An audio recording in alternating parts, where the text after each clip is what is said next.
Nous avons un député national qui s'appelle Daniel Saf.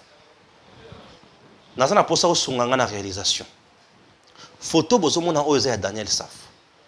Bomona Daniel Saf ala tidra avant dinase na nat. Azo mela bière na ye, loso a pembe pembeni. Mukolo oyo za mukolo Daniel Saf azali boso ya cour constitutionnelle aole la mandat. Bozomona bazobingisa Chérubin Okende aye azongi. Balobi a un problème. Chérubin Okende, ministre du Transport. Transport en RDC, a un problème. Au moment où on attrape, et c'est peut-être un vrai problème pour nous, Massoua. Balobi a un problème. Ah, Seigneur, au moment où Transco, a une société de transport pour nous mobile, est-ce que ça n'a pas province? À peine, les solo à Wanayoki, qui 5 bus na Kananga. 5 bus na Kananga. Ça, c'est pour nous insulter, nous, les centres kassaïens. Namboka lokola Congo. Nous avons un ministre de l'agriculture. Mais tous en bilanga yamboka. C'est quel genre de ministre? Messieurs, dames, Tanguy Koki.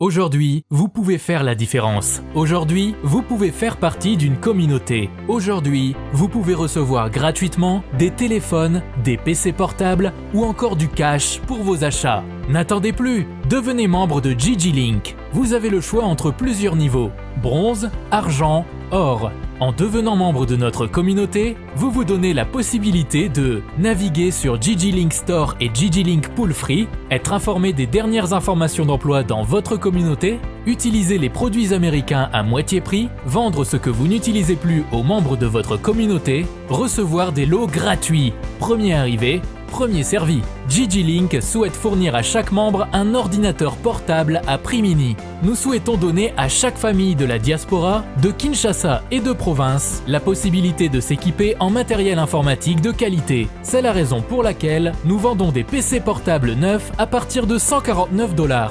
Ne tardez plus, visitez gglink.com. Ne tardez plus, visitez gglink.com. Messieurs, dames, bonjour. J'espère que vous allez très bien. Stéphane Balamong est votre humble serviteur, l'infatigable. Je suis toujours là au service du peuple congolais. Chers compatriotes, Tozolobela Maïmatali Bunagana. Oui, Maïmatali Bunagana, ça nous intéresse beaucoup et nous sommes obligés de Sabino information à la minute.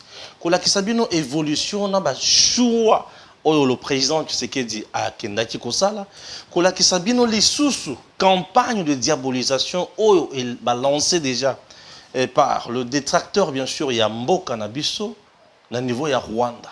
Ah oui, na niveau ya Rwanda. Ça fait longtemps que Bunagana est occupé par M23. M23 Moutounio soit dit que c'est le Rwanda. Oui. M23, c'est le Rwanda. Et la question que je me pose aujourd'hui, pourquoi M23 tient à tout prix tout ça la négociation? Et pourquoi insister sur les camps de négociation? C'est parce que il y a une vérité cachée. Et nakomeka côté la bilo na muzindo pour comprendre la vérité cachée à place. Je commence d'abord na Bunagana wana. Bunagana boyebi très bien que M23 ba kota ki wana. Selon les informations à notre possession, ils disent que tant que Kota va bundate, oui, Koti va vendre, va s'installer avec la complicité de certains tops qui étaient dans Katia et FARDC. Et Vanda, va vendre ça la loi na bango, va vendre ko fouti ça bampaku, va vendre ko de plus loin il y a ko beng sana d'investisseurs. Baya na Katia Bunagana ko investir soi-disant et comme pays musoso. Et tout baloba ki moi mingi. Non, le président Tshisekedi n'est pas à la hauteur. Non, le président Tshisekedi ne fait absolument rien. Il est en complicité avec Paul Kagame. Azoluka toujours au niveau diplomatique pour Kagame ayo kelaïmawa. Mais il s'agit de Tumba, il faut abonder et consort. Le président sage qu'il était, ou sage qu'il est bien sûr, Nakota Moulanaye, à la Kissi à la face du monde. Partout où il est passé, que Ndenge Zawana, Bunagana ou Komona, il ne s'agit pas du M23, d'un mouvement terroriste, mais il s'agit plutôt du Rwanda, derrière ces petits mouvements terroristes pour nous faire du mal. Mais je vous demande ceci. Ceux qui ont lingi kimia, tout ça, pour ça, il y a kimia total. Mais ceux qui ont lingi, munduki, tout ça, pour ça, il y a moto, la totale. C'est parmi vraiment demande de présent, tu sais qu'il dit. Mais malgré ça, Kagame, le président Tshisekedi a pris de son temps pour aïe nini singeli sala pour trouver solution na katia Bunagana, na katia coin oyo, na katia territoire oyo. Moko ya parti à territoire ya Congo où est qui menacé par le détracteur. Le président Tshisekedi a qui musikate atali à l'obité awawa et singeli la trouver solution na jouer rôle mususu na yeba ninge singeli na sala atali la carte armée atali ba top baza ebele les infiltrés baza ebele les espions baza ebele les mouchards baza ebele batu oyo baza na double face baza ebele à trouver solution non silence comme j'ai toujours dit il ne faut jamais agir na kanda il faut toujours rester calme calme je dis calme au silence na yo mais au agir c'est très important oui c'est très important alors le président a sali et le kotobingi mise en place kaka na kati armée mise en place wana et sali que ba lien nyonso oyo rebelle zaki nango na FRDC et katani ba top nyonso bazaki na kati ya FRDC bazangele ko kosala ba konzi nyonso bazaki na ba chaîne ya commandement bazangele ko kosala comment kokuta les sources na munguna ah oui c'était déjà tard et le wana epesi makasi na FRDC epesi FRDC force FRDC à mettre en place la stratégie et l'ongobani. Le président Tshisekedi dit silence n'a pas toujours sur mon qui est faiblesse. Mais en réalité, ce n'était pas une faiblesse. Et c'est là que juste le cas de stratégie. Repli mogo stratégique pour aille banine singulier sale. Et aujourd'hui, tout va pessibiso raison. Avec le de père et de mère, avec le Banamboka, le vrai patriote, on a Katia FRDC. Toyoki moto peli zamba eziki. Bunagana jusqu'aujourd'hui, jusqu'à ce matin, tout le monde a kati toujours ya koyoka ba nouvelle ya Bunagana. Tout le monde a kati ya kozela ba nouvelle ya Bunagana. Tout le monde a zozela kaka ki ndenge nini. Ba beti wapi, ba suki wapi, ba sali nini. Ah, et puis c'est tout nyonso esengo. Et ça li biso esengo makasi na point nini. Les loto se rendre compte que nous avons un président oyo azo sala makambo la précipitation te. Un président mais un président qui réfléchit pour son peuple. Un président qui a vendu concrètement pour la population. Puis a sali yango a frappé peut toujours résultat balamoko. Et résultat autour na kati ya kozwa na kati ya dossier oyo. Et un musikate et y a résultat oyo mutu nyonso a vendu azotala lebi. Fachi est allé plus loin. Oui, Fachi est allé plus loin avec des hommes oyo baza naye na moral moko. Fachi a frappé fort avec des gens oyo bazo yoka ye bato bazo landa lolenge na ya kosala musala et ba top o bazala ki wana bango tout libanda ba localité ebele oza pembeni ya Bunagana eza récupéré ba coin stratégique oyo M23 akangaki eza récupéré ba tikina minduki na bango na C M23 apakati mbangu atiki minduki na ye na se azoye bateki ya kosuka wapi M23 atiki minduki na se Kagame bisikaza Kagame maintenant amoni ke moto epeli cher congolais M23 avandi abandi ko senga dialogue M23 komi ko senga ko quitter le territoire congolais na honneur nini bakolungwa nango na territoire ya Congo. Honneur nini. Mais ce sont des gens qui ne méritent pas honneur. Ce sont des gens qui ne méritent pas respect. Mais ce sont des gens où sengeli moto ezikisa bango presque niveau nyonso va comprendre que on ne joue pas avec la République démocratique du Congo. Et il ne s'agit plus de Joseph Kabila à la tête de ce pays, mais plutôt de Félix Tshisekedi. Oui, le président vient de montrer à la face du monde qu'ils ont maîtrisé ce sujet na malam. Mais ils ont l'ingandé kokufa ya batute. Puisque au moment où je vous parle, c'est dans la localité Moussousou, Oyo M23, soit-disant na mandoki na ya makasi, bakimi, bakesiko bakoti na kati ya batu, babwaki na teni. Bakimi bakoti na kati ya population civile, babwaki na teni. Et kobwaka teni et la kisike, moto eleki kote toza. Ne moyen to s'affronter na moto ezate. Moyen to telema liboso moto ezate. Sengeli to bwaka teni, babwaki teni. M23 a jeté. Bah, Bokiteni. Bah, direction Ouganda. bazo kende na Uganda mbangu na Uganda bamoni ki awa tozoye bate tokosuka wapi na moto oyo. Oui, bravo à nos FARDC, bravo na commandant suprême des forces armées, bravo na ba généraux oyo bazui Moussala Yassika, bravo na ba officiers oyo ba comprendre qu'il s'agit de notre pays, qu'il s'agit de notre terre. Et ça na moto mon côté akoki jamais koya awa ko bine la biso na zolo. Moto mon côté akoki koya ko bine la biso na zolo. Moto mon côté akoki koya ko sakana na biso awa. Moto mon côté akoki koya ko sima mabele ya Congo ondire mabele ba koko na ye. Congo eza ya biso. Congo ezali ya yo, Congo ezali ya nga, Congo ezali ya ye. Congo ezali eloko na biso nyonso. Mon côté akoki koya awa na Congo ko sakana na biso. Chers compatriotes, vous savez que mboka na biso ya mboka ya ko sakana na ngote. Ba profita mingi na Congo na tango ya Kabila. Pourquoi poete ba Rwandais ba touti bazaki belé awa na Congo. Ba infiltra ba service na biso nyonso et ba créer ba tuna bango na kati armée na biso et bazanga tozanga moyen ya ko se défendre comme il se doit. Tokoma ki batu moko boye ya tina te. Batu moko boye ya mawa. Tokoma ki ba cas sociaux sur le plan international, sur le plan mondial. Mutunyo so komi ko le plan na biso, on dirait batu moko boye ba koki coexister te. Mais aujourd'hui, le monde entier pris à témoin par le président Tshisekedi pour nous relaxer bango que nako beta tant on nako beta moto ya kolobate. Mais j'apprendrai que Kagame azotinda lisusu ba militaire bazoya pona ko sala renfort na M23 ba militaire rwandais bazana nzela bazoya pona ko bundisa siko FARDC malamu. Oui, tondimi yango baya ko bundisa biso. Biso pe toko tika te, toko gumba maboko te, toko bwaka menduki te, toko longola teni te, toko tele mabiso na bango moto sena moto. Mutu azonga simate.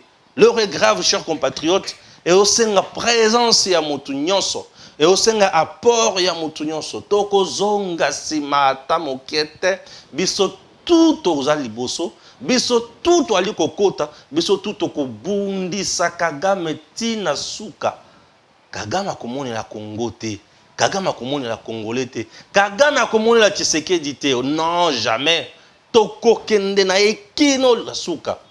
Chers Congolais, au moment où je vous parle, M23 en déroute. Bazoye bate, bako kende wapi, bako suka wapi. Vous imaginez M23 azo insisté kaka sur dialogue. J'ai beaucoup réfléchi et écoutez ou suivez ces révélations. Bandeko balandi, pour nanini M23 azo c'est la kaka dialogue. Kagame na batunaye o baza awa la Kabili batumsusu baza na schéma. M23 dialogue azo zelawana eza pona kozwa poste na gouvernement te. Non. Souci na bango ezali kokota na FARDC. Kokota na FARDC ndenge Kabila banda kokoti sa bango na FARDC ba créer ba réseau na bango moment ya bitumba boza faible ba bondisi bino et souci na bango eza ba kota lesiko na FARDC cette fois-ci ba ya kosala coup d'état. Les soucis à M23 aujourd'hui, souci à Kagame, comment contrôler la République démocratique du Congo?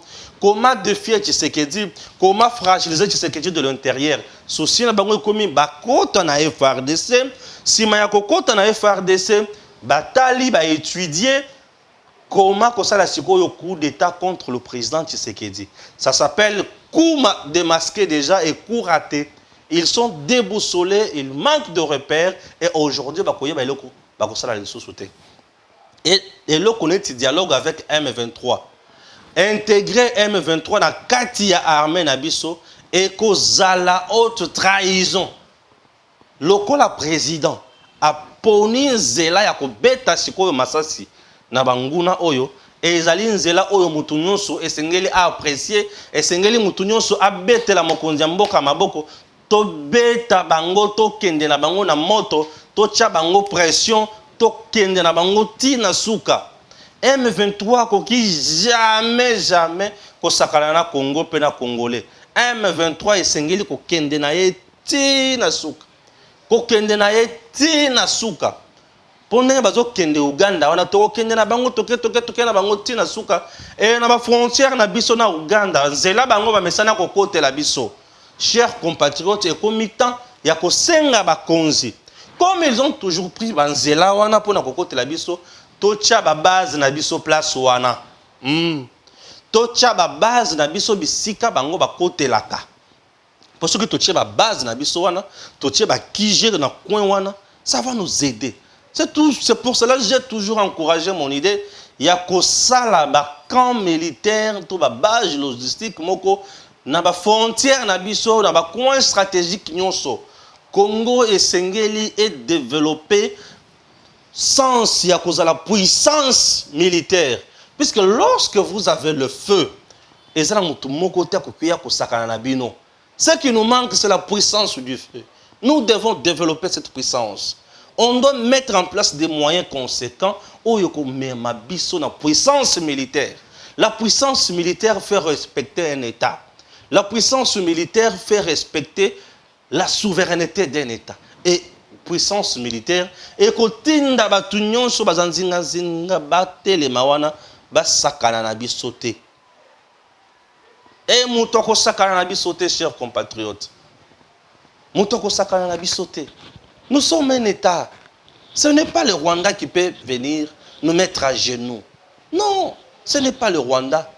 Nous sommes des gens où ils singili basala musala, batombwa bakende liboso, ba comprendre réalité ya ndenge monde ya liko tambola. M23 ne peut pas se jouer de nous. Et je suis très fier. Il y a batu oyo Chiwewe qui est là, Chiko oyo ba na kati ya kosala musala na kati ya mampinga. Oyo azali chargé à l'opération, oyo azali mokonzi ya batu nyonso, ba vandi ba stratégie oyo longo bani to beti munguna. En matière de relations internationales, on ne peut jamais vous respecter ceux qui ont besoin de la force militaire, ceux qui ont besoin de la puissance militaire, et si vous comprenez bien aujourd'hui, tozo beta batu na force na biso moko. Katanan. Tokoki ko vanda kimete, tokoki ko lala tamukete. Donc nous avons un pays aujourd'hui qui est très convoité. Et biso et c'est tout élément. L'armée numérique, il y a M23, Rwanda, na kati ya réseaux sociaux. Tout ce qui se passe dans le niveau, il y a Bunagan. Nous avons des journalistes, il y a M23, il y a Rwanda, Awana Kinshasa. Baza presque partout, baton des réseaux sociaux. L'autre fois, je vous ai dit, baza na ba page Facebook, baza na ba YouTube, baza presque partout. Et chose grave, baton sous baza na Congo. Et baton baza na Congo, boyebi bango très bien que baza ba journaliste congolais. Mais au service du Rwanda. Entre autres, Stanley Boujaguer. Naye bakate nature, naye zara nature nini. Moment otoza, information il y a FRDC. Ezala ya mabe, ezala ya malamu. Yamboto bimisa yango facilement. Et c'est ngeli ko se référer na information officielle ya gouvernement. Vous savez pourquoi? Parce que information il y a malamu pour la FRDC. Oui, on encourage, mais modèle PCL yango eza mabe. Information il y a mabe ya FRDC, admettons que FRDC a perdre localité son ngoloto pakala. Yo yembala moko. FRDC a perdre localité. Au moment où je vous parle, M23 à Beti. À ce moment-là, tu es en train de faire le travail Yamunguna. Ozosunga batute. Pourquoi? Puisque derrière nos FRDC, tous en bilo komi balé. Et là, liboso motivation de la population, tous pesa bango. Et là, komi balé population na biso esengeli alongola kobanga na kati azala ya kolenda mobiliser. Ayeba ko soutenir FRDC, azala nelika que solution et koya. Mais toi, au vandikaka, au komine au koma, au tindiki. Au vandi au komi au tindiki. Et au tindiki pour na batu, batanga, baloba ke kuna, tozo pola. Tango zo tcha, na metu ya batu to pola. La guerre parfois est un rappel psychologique. Détermination ya batu. Ah, c'est que batu oyo bazo beta biso. Eh, Nzambe, tozonga sima, bato mususu bako se décourager et ba perdre bitumba. Bato tout baza na kati na mboka na biso, ezala na ba réseaux sociaux. Cherchons à identifier bato nyonso wana. Nous sommes pendant la guerre. Communication, il faut la communication de guerre. Et cette communication de guerre, ezaya kotikela mutu nyonso aloba n'importe quoi te, a publié n'importe quoi te. Et là maintenant nazota la ministre de la communication, porte-parole au gouvernement Patrick Mouya. Qu'est-ce que vous faites, monsieur le porte-parole? Moment toza eza moment ya kosangisa ba chevalier ya micro na ya plume. Ko yeba ko pesa bango directive ya kolanda. Nous sommes dans un moment où le ministre Patrick Mouya a sangisa batu oyo amoni ke bazo communiquer makasi na ba chaîne oyo ba YouTube, baza na ba page Facebook oyo eza makasi, baza pe na ba média mususu normal oyo. Pourquoi je dis ça? Sangisa Batouana. Crée un groupe WhatsApp pour communiquer facilement. Pesa Batouana Makoki. Ministre Mouyaya a une ligne budgétaire.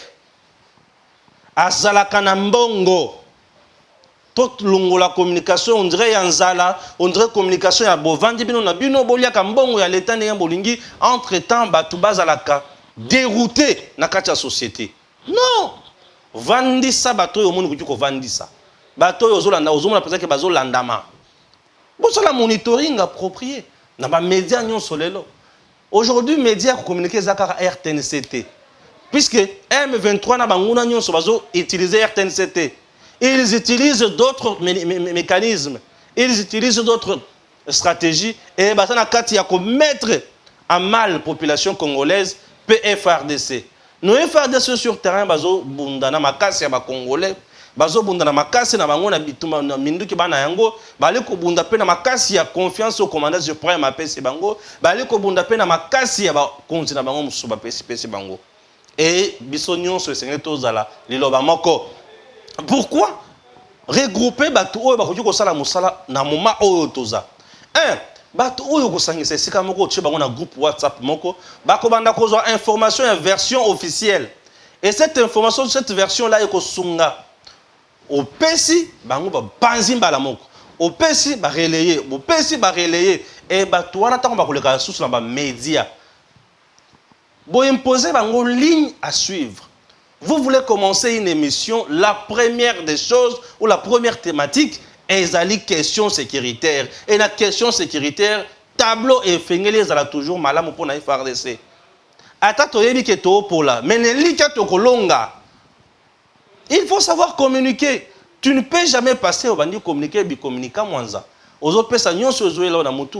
Alors batu tout oyo bozo mona ke bazo dérailler. Tokoyeba ko repérer bango malamu et facilement et baza batu ya kokanga na moment oyo toza. Puisque moi, je trouve que tu es congolais, journaliste congolais, média na yozo sala musala, mais tu communiques en faveur de M23 pour n'avoir sa FRDC, ça c'est de la haute trahison. Pour moi, c'est de la haute trahison. Nous sommes un État. Ce pays, locaux les ont existé, il y a un bazo bien abisso ba congolais. Mukolo batuana ba kozomboka na biso tokomi ba umu na bango. Et tant que tu ba umu na bango yo nangai mbongo banda ko pesa yo pour communiquer en défaveur de FRDC okolia yango le sosote okozala moto ba ko beta fimbu osakadi ba betio masasi. C'est ce que les gens oublient. Soutenons notre pays, soutenons notre armée. Chers compatriotes, au moment où je vous parle, tozana bitumba Kagame a gombi maboko te, Kagame a vendu kinyate, Kagame a mis en place d'autres stratégies pour na kubundisa biso. Bazo kotisa ba soda na bango awa déjà. Et basoda bazoko tawana esengeli to tele na bango bayoka moto obe moto bayoka mandoki ya makasi wana to kende na bango kino na suka. Changeons la manière de voir les choses. Changeons notre communication. Moment où toza Patrick Mouya tozo communiquer na communication ya guerre. La guerre est là. Population congolaise mutu tout partout azana mutu na yeke tozo bundisa banguna. Toti ke la bango tante. Oyo eza moment oyo bango bayaka na AFDEL te. Eza moment oyo bango bazoya kosala n'importe quoi wate. AFDEL ayaka soi-disant qu'il y a sa régime dictatorial Il y a Mobutu, oyo bandaki kozasu na légitimité mon côté. Ok. Si ko M23 zoya kosala nini? M23 zoya ko revendiquer ba accord signé avec Joseph Kabila. Et les 10 accords, ils ont le sens que ba koti sabango na kati ya armée na biso, ba dondo ba sala onyo so balingi. Na otu ko yebisa bino ke soki ba koti na kati ya armée na biso, c'est de la haute trahison. Ce sont des étrangers. Ils n'ont pas droit à côté na armée na biso et tant bazo côté na armée na biso souci na bango zakaka moko nous déstabiliser et faire un coup d'état. Des choses pareilles et c'est tout les yango. Stéphane Balamwange, les soldats du peuple, Edem TV officiel. Nous sommes toujours là pour nous aider. Toujours aider nous aider.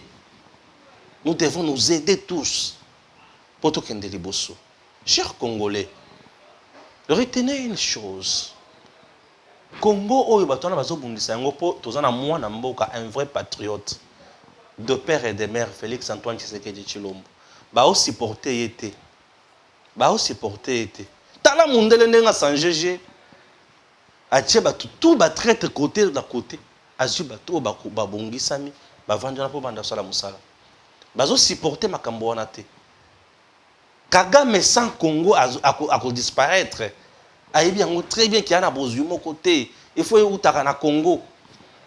Et c'est très important. Voilà. Voilà les points les bosso. Chers Congolais, acceptez na le belali kambo puisque nous avons quitté le belali yangote. Daniel Safou et Molendo Sakombi. Et là comme moni wana eza soni pour na mboka na biso. Et soni oyo soki tozui yango bandeko bino na biso ne mutu toza responsable soni oyo niveau ba konzitoza na bango na mboka eza niveau ya réflexion biso population pour population soki amoni zo ba eli boso na ye ya kobenga na ye population soki amoni mutu adiamba eli boso na ye ya kobenga na ye population soki amoni mutu amayele ya eli boso na ye ya koluka ayoka ye et population alukaka ayoka batu ya mayele eza population azali mur ayebi destin na ye pe ayebi mutu nini esengeli apesa ye yango oyebi pasi na yo malamu peuple congolais pasi na yo eza makasi. Nous sommes un pays qui est resté longtemps sans bateau de pêche, un pays qui est resté longtemps banzela ya malongate, un pays où il y a besoin ya makasi mais non exploité, pays où il y a mabele et tonda fertilité mabele na biso ta ochango likolo ya tol ochendunda yikobota pays oyo ezala ba mai mais non exploité pays oyo tonda na bomengo ya ndenge na ndenge et bato oyo basala ke biloko wana tikala intact boye bazo exploiter yango te baza bakonzi na biso ndenge baza wana baza na ba niveau et chaque mokonzi na chaque institution azalaka na rôle na ye ya jouaka. L'institution président de la République, institution gouvernement, bazana barol na bango est différent. L'institution président de la République ne gère pas au quotidien un État, ne gère pas au quotidien, ne prend pas de décisions dans le sens que nazo sala nazo exécuter koto yote. Mais l'institution qui gère au quotidien un État, c'est le gouvernement. Et cette institution est contrôlée par une autre. Là, qu'est-ce qu'on a au niveau du Parlement? Et au niveau du Parlement, nous avons la chambre haute et la chambre basse. La chambre basse, elle est composée de députés nationaux, le représentant direct du peuple congolais. Oyo bazana a droit de contrôler le ministre. Ce qui est ministre, ça n'a pas l'ongolier. Députés nationaux. Un député dans notre pays, c'est un monsieur. Je dis bien un député dans notre pays, dans le régime, dans le système politique congolais, c'est un monsieur. Il joue un rôle très important. Le président, lorsqu'il se rend compte qu'il est bloqué, à recourir au BK qui pas député, à Lucas, ceux qui ont la majorité parlementaire, et vous allez moi passer. Imaginez que le président de la République désigne un homme, le premier ministre, au sein de la majorité parlementaire. Et lorsqu'on parle de la majorité parlementaire, on ne voit même pas le Sénat, c'est l'Assemblée nationale. Et cette Assemblée nationale est composée de députés nationaux. Quel genre de députés nationaux avons-nous? Quel type de députés nationaux avons-nous? Nous avons un député national qui s'appelle Daniel Safou. Nous avons une réalisation. Photo bozomona oyo ya Daniel Safou. Bon, Daniel Safo a la tidra. Avant d'y nasser, na nat. Azo me la bière naye. L'osso a pembe pembeni. Mukolo, oh, za mukolo, Daniel Safo, azali bosso ya cour constitutionnelle. Aole la mandat. Mandat. Bah, où tu peux invalider ngai mandat. Mandat. Et le mandat que Daniel Safo réclamait, ce n'était pas pour travailler pour le peuple congolais. Mais pour aller comment ça la chantage, na ministre, na DG, tout consort. C'est tout ce que fait Daniel Safo. Il n'est pas seul. Parce qu'il y a un groupe Mokoboya, députés, provinciaux, nationaux, trakaka, ministre na Liboma. Et aussi la Sony. Un inspecteur pour contrôler Moutou.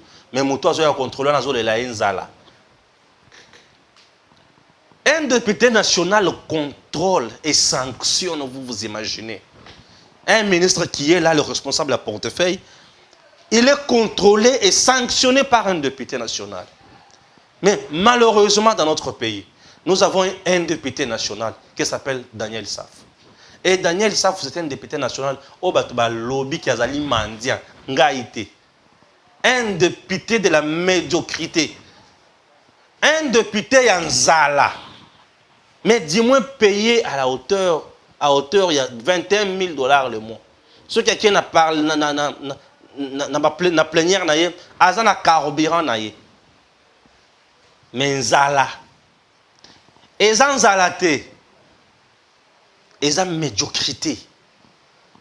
Il ne se connaît pas. A éviter qu'il y a nani. Na musala au population tindelier a yebi angote. Ba motion au eza na Congo. Et ça, c'est motion alimentaire, et ça, c'est règlement de comptes. Moussala penza ya kotala, ba osalate. Puisque na mitunaka, na mboka lokola Congo, nous avons un ministre de l'agriculture, mais tozanga bilanga ya mboka. C'est quel genre de ministre? Aux hommes, on a le ministère de l'agriculture. Tozana deux choses dans le ministère de l'agriculture. Dans le ministère de l'agriculture, tozana ba fonds. Et la Banque mondiale, et Zalaka pour soutenir un projet dans le ministère de l'Agriculture, Bozo Monawana. Mon wane ki nakawapi. Et ça, un projet à Lukuta, un projet Malette, Oyo Batubayi, Bakabalia Kambongo Wana. Je sais ce que je dis. Je n'ai pas fonctionnement dans le ministère. Je n'ai pas fait de sciences politiques pour rien, moi. Je n'ai pas fonctionnement dans le ministère. Et il y a un bon yaka. Pour soutenir un projet, mais bon, on est banakate. Et par moment, ils ont un bon on est et ils ont dit sur la Banque mondiale. Mon salaire, il y a ça les athées. Ils ont dit sous. Puisque pour un projet, il faut c'est le projet moko bancable. Mais bah vie on a bah yebi que projet n'est pas boye. Na mikolo thématique eza boye. Eza par exemple la route à dessert agricole. Yo siko lokolo oza motu ya réseauté ba koko tsona réseauté okozo fonte l'argent vient chaque année l'argent je vous dis l'argent dans ce pays dans le ministère de l'agriculture allez-y informez-vous vous allez vous rendre compte miyibi de bazawana miyibi na miyibi est-ce qu'un pays comme nous ministère de l'agriculture tokozanga bilanga tokozanga biloko kosala qu'est-ce qu'ils font là-bas nos députés font quoi comme travail bon ça la dernière SAF 209 appels. Viens na oli atena ba problème ebele na motion na maboko na ngai. Donc motion pour naye combien loko ko sala ko la COP. Motion pour naye il ko la COP. Vous vous rendez compte avec un tel député, pensez-vous que Tshisekedi a contrôler le gouvernement? Est-ce que c'est Tshisekedi qui contrôle le gouvernement? Pensez-vous que ce gouvernement a exécuté vision madame ya Mokonzi Mboka te le pays peut avancer? Biso population congolaise n'est à la base. Toi va batuni ya ko voter. Batu ba melaka diamba botinda bango ba kende ko mela diamba na banganda. Batu ba beta kabale ba kota na stade ba beta bale. Batu ba melaka lotoko botika bango ba kende sala lotoko. Bandumba ba tika bango ba kende sala kindumba na paka juma. Et batu bazana conscience bo pesa bango chance ba sala musala. Fachi est tellement noble pour notre pays. Il est tellement adorable pour notre pays. Mais tozoye bakosali la musala na été. Mukolo Fachi a cause la tena Congo ba to regretter Fachi. Bakolo ba non, il y avait un certain Balamongi qui nous parlait de Fachi. Mais ba to yoka to boya ko yoka ye. Muto a fini ka Fachi azandoki. La personne qui doit contrôler le gouvernement, est-ce qu'ils a Fachi? Fatih donne les instructions, les orientations dans le Conseil des ministres. L'exécution appartient au gouvernement. Les ministères, chaque ministre est responsable de son ministère. Ça, c'est la Constitution. Et l'homme qui est responsable de son ministère a un inspecteur où à contrôler facilement. C'est le député national. Mais vous avez un député national mendiant. Seigneur Marie-Joseph, le pays va où?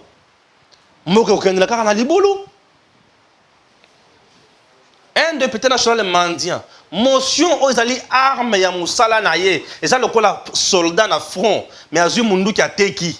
Ali petit ceux qui au salima c'est qui na obeto arme oyo. Ozobeta mutu arme. Est-ce que arme za pona ko beta bato? Arme za pona ko beta banguna. Ça nous amène où? Ça c'est de la honte. Ça, c'est de la honte. Est-ce qu'on ne peut pas aller plus loin? Quand tu as la députée nationale, voter dans circonscription telle, les pétitions dans circonscription, ce qui est même nombre de voix, il y a la députée nationale, voilà des idées qu'on peut mettre dans la société. Stéphane Balamon, il y a l'équipe belé, les farceurs. Batanga, ça là, université buissonnière. Des aventuriers de mauvais goût. Tout ça là, c'est connu. Tout ça là, tout ce qui est dans wapi. Pour comprendre ma camouflage. Oh là, oh là, oh là, oh là. Et ça, par exemple, pour Ader, j'espère. Pour Ader. Tout ça, le ministère de l'Agriculture, pour Ader. Projet de la BAD. Au ministère du Développement rural depuis 2020. Depuis 2020, paraît-il que le secrétaire général bloque tout pour nommer seulement ses enfants. Un projet de 5 ans. Aujourd'hui, il nous reste 2 ans. Boy Bisanga. La Banque mondiale. C'est ça. Députés nationaux, ils ne sont pas dans ça. Nos députés ne sont pas dans ça. Le ministère de l'Agriculture, ministère de l'Agriculture, la Banque mondiale a fait ça mbongo et belé le ministère wana. Projet. Il y a un projet à 5 ans là-bas. Développement durable wana. Rural wana. Mais les secrétaires généraux, vendre la Congo. Est-ce que les députés nationaux se renseignent à Makamonesi Oyo? Bazakunate. Ils ont dit, Mikolo Lampiaka, Olobinin, n'a pas d'émotion de mendiants politiques.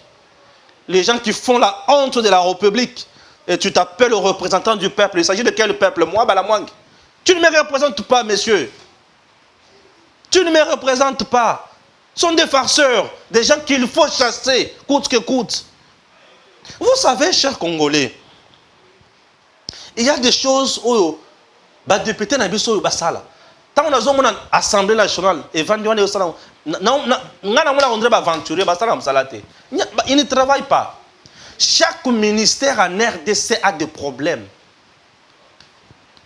Il faut bien un ministre. Dites-nous d'abord, dans ton secteur ici, tu as fait quoi? Si tu as un problème, ministre de transport.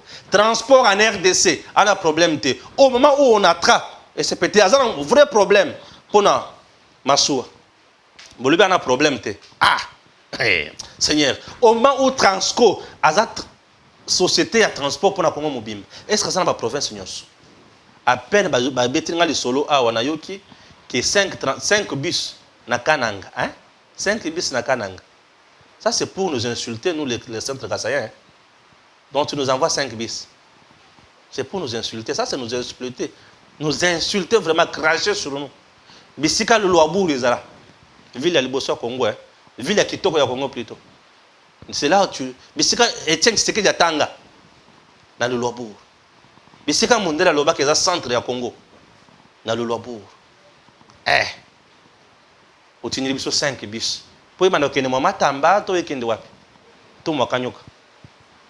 Tu m'as kambilabi. C'est jouer des gens. Moussa les athées. Ba ministre ebele ba osala musala te. Mais bato ba koki kosala musala wana ba députés nationaux. Bazongisa bato wana na nzela.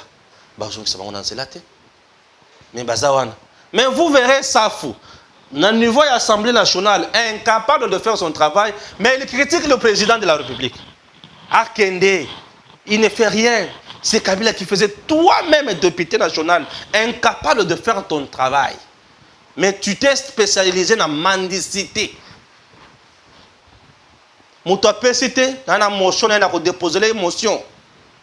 Bato Nzala, bato Sony, opesa biso Sony na Congo. Somba le pango dondoa. 2023, tu as biso rolekele. Na kosala contre-campagne à Sav. Il y aura une page magazine chaque jour dans mes émissions. Ne votez jamais Saf. Les députés de la honte. Na kosala page magazine à députés de la honte. Na komanda kotanga binoa. Funda ngandengo lingi. Tenten na zaboy. Ntozolanga wapi. Funda na ongai. Les députés de la honte. Bandeko Congo ezaka ndingi wana. Boyibisanga. Bato ya lolengi boyeboki na bango wapi. Balakisi nga image Molière ba osokola ye makolo. Pédicure manicure na poto. Ah oseka la bala basi ba osokola ye makolo. Molière. Tout na Molière au proposer combien de lois. Ça les voter. Mais il est là, il mange, il bouffe l'argent du peuple congolais. Alléluia. Congo, on ne mérite plus ça. Peuple congolais, to fongola misu, to fongola matoi, bato nyon sona baza aventurier. Mettons ces gens-là de côté. To choisir bato bato maël, bato bakoti ko sala musala. Ça nous fera énormément du bien. Comprenez, aujourd'hui nous travaillons dans des conditions un peu très difficiles. Mboula ezo beta, raison pour laquelle bozo kayer moko na se na fond sonore wana makelele. Merci. Que Dieu bénisse la RDC. Messieurs, dames, Tanguy Koki. Aujourd'hui, vous pouvez faire la différence. Aujourd'hui, vous pouvez faire partie d'une communauté. Aujourd'hui, vous pouvez recevoir gratuitement des téléphones, des PC portables ou encore du cash pour vos achats. N'attendez plus, devenez membre de GG Link. Vous avez le choix entre plusieurs niveaux: bronze, argent, or. En devenant membre de notre communauté, vous vous donnez la possibilité de naviguer sur GG Link Store et GG Link Pool Free, être informé des dernières informations d'emploi dans votre communauté, utiliser les produits américains à moitié prix, vendre ce que vous n'utilisez plus aux membres de votre communauté, recevoir des lots gratuits. Premier arrivé, premier servi. GG Link souhaite fournir à chaque membre un ordinateur portable à prix mini. Nous souhaitons donner à chaque famille de la diaspora, de Kinshasa et de province, la possibilité de s'équiper en matériel informatique de qualité. C'est la raison pour laquelle nous vendons des PC portables neufs à partir de $149. Ne tardez plus, visitez gglink.com. Ne tardez plus, visitez gglink.com.